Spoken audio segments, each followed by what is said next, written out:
All right, thank you, Olivia. Well, earlier this week, Signet Jewelers, that's the operator of Kay and Jared brands, you've probably seen those commercials, right? They agreed to buy Zales, home of the diamond store, for $1.4 billion. Now, the deal not only extends Signet's lead as the largest U.S. jewelry chain, but it also adds a bit of consolidation to an industry dominated by local jewelers. With us right now, Bloomberg Deals reporter Christina Alesci, who has been covering this story, as she does every big deal for us, and Jeffery Singer, co-founder and vice president of CIRCA. This is the largest international buyer of fine jewelry, diamonds, and watches.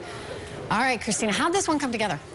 Well, it was a logical deal. As you know, Trish, Zales was under an extreme amount of pressure during the financial crisis. It actually went through a massive restructuring, and it was in its first phase of a turnaround.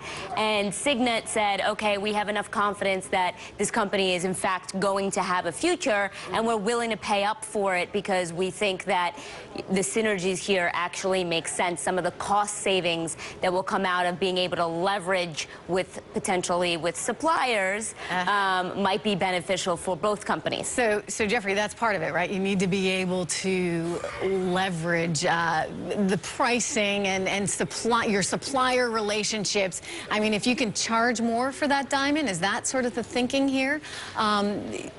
It'll benefit you in the long run if you're helping to control that market? I'm not sure if they'll be able to necessarily charge more, although they certainly have such a massive footprint now that perhaps they can control the pricing. But I think that, as you had said, they're going to have a distinct advantage on the buy side for their purchasing. I think they have the combined purchasing power now that's so they can just say unrivaled. To suppliers, hey, look, we're buying the most. We're bigger than any other game in town. Therefore, you got to give us a deal. Mm-hmm. Yeah, so if you look at actually Zales' margins, they were at 4% because they were, like I said, in the first stage of the turnaround. If you look at Signet's margins, they were 16%. So a lot of the investors that looked at this deal said, we like it because we think that Zales could improve its margins and get it closer to Signet, and that's why you saw the stocks of both companies pop on the news, because they're factoring in a lot more efficient operations for Zales. So what does this mean for the company now as it goes forward? Is it going to continue to operate all of these brands, or will they consolidate some of them?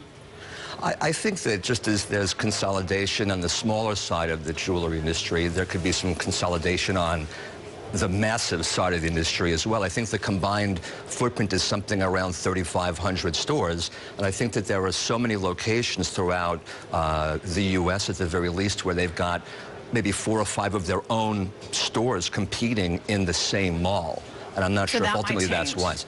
I think it might. Okay. So Zales had said that it was going to close a bunch of stores, so it's going to keep on that commitment that it's going to close a bunch of stores. But as far as brands go, you know, that was one of the questions on the investor call. Will they keep all of the combined brands?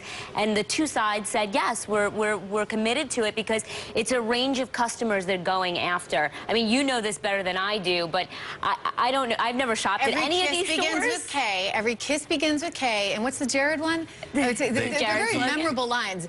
Yeah, he went to Jared. He went to Jared. Okay, so I don't know. So these are brands that are worthwhile. Yeah, but I don't know which ones correlate with what part of the market. Is Zales the higher end? I think Zales is the higher end, and maybe Jared. I think that your local mall. I think that in terms of the brands they carry, I know that there are some Jareds that go up to Rolex. Yeah. I'm not sure if that's in any of those else. What does this suggest about the overall economy? I mean, is this a bet that people are going to be spending money on jewelry, and therefore we can assume that things are better?